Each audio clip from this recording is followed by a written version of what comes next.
Deputy Murphy, and thanks for your patience. Thanks a lot, and thanks for the presentation. Just to start with, one particular comment I wanted to pick you up on is you said the burden of proof in terms of proving compliance with the directive is on the member state. That would seem to me to be completely inaccurate. I'll quote, for example, the court, European Court of Justice, which decides on these matters in Commission and Greece C612, which says the court reiterated that according to its case law and the burden of proof in the context of infringement proceedings under Article 258 TFEU, it was for the Commission to establish the existence of an alleged breach.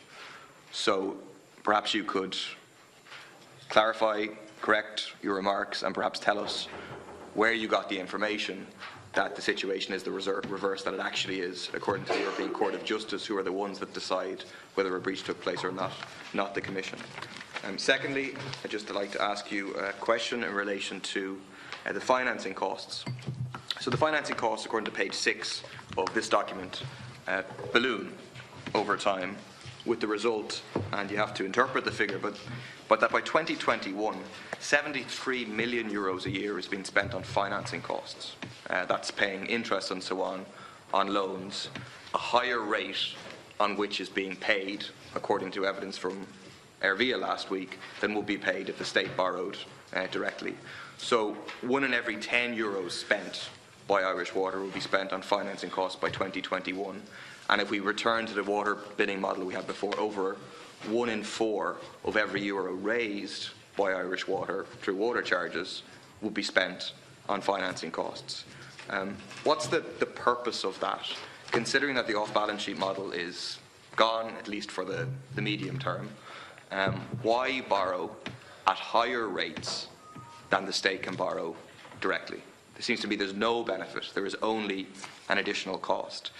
Linked to that, those loans are presumably secured on the assets of Irish Water, and presumably if that wasn't paid, well then that security could be called in, which is, for example, the model of privatisation and the disaster in Detroit has taken place, which is this attempt at an off-balance sheet, with the result that one in every $2 that was raised by Detroit Water were going directly to pay the bondholders. Third question, quickly, for Ms Graham, relates to the question of the group water schemes. It's correct to say that in February 2015 the group water schemes subsidy was cut, the maximum available from 140 to 95, and that was restored on the basis of the suspension of water charges. And so, instead of there being a division between those in Irish Water and those in group water schemes, it's fair to say that as those who are supposedly customers of Irish Water succeeded in forcing the suspension of water charges, those who are on group water schemes also benefited from that, and there's no division between the two.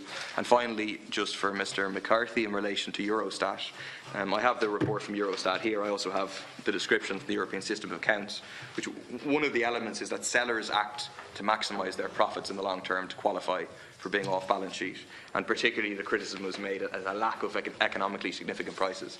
Is it fair to say that in order to qualify for being off balance sheet according to Eurostat, it would in reality mean an increase in water charges? Thanks.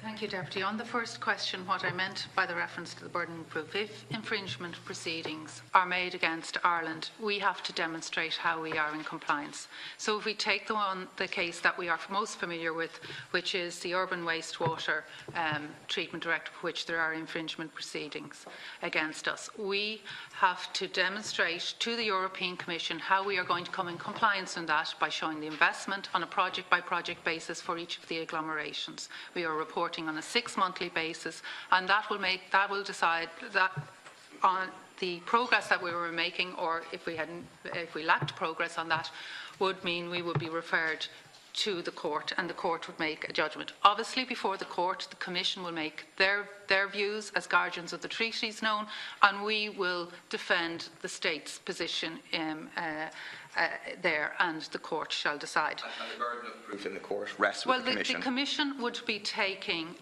a case to the European Court saying that we were not in compliance. They would be showing how they felt we weren't in compliance, and we would be showing how we felt we were in compliance. And so would the burden of proof rest with the Commission or the Member State? Well, it is the Commission that is taking the case, but we equally have to show when a case is brought against us, we have to demonstrate. No, you used the phrase burden of proof, right, which is the legal term. So now I'm asking you a very clear question that when it comes to a European Court of Justice case, is the burden of proof on the Commission or is it on the Member State? And I can tell you, according to the case law, it's on the Commission, but I'd like you to say that, considering you said the opposite a few moments ago.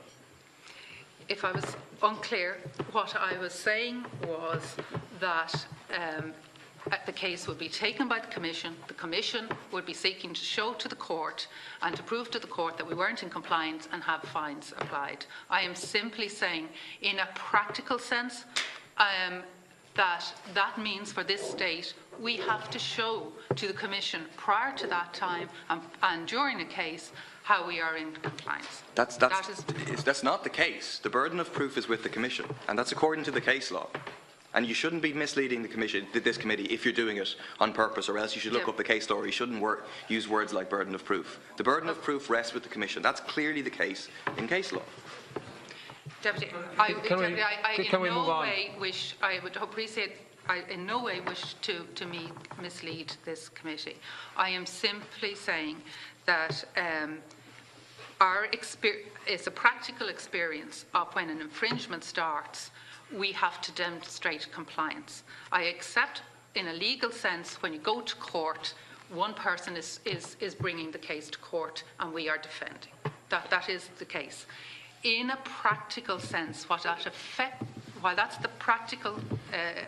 is the position, in practical terms, that means for us, and all of our experience through septic tanks where we had fines applied, through the urban wastewater where we have infringements, through drinking water where we have pilot infringements, is the effect on this state is we spent quite a lot of time presenting lots of data to the Commission to demonstrate how we're in compliance.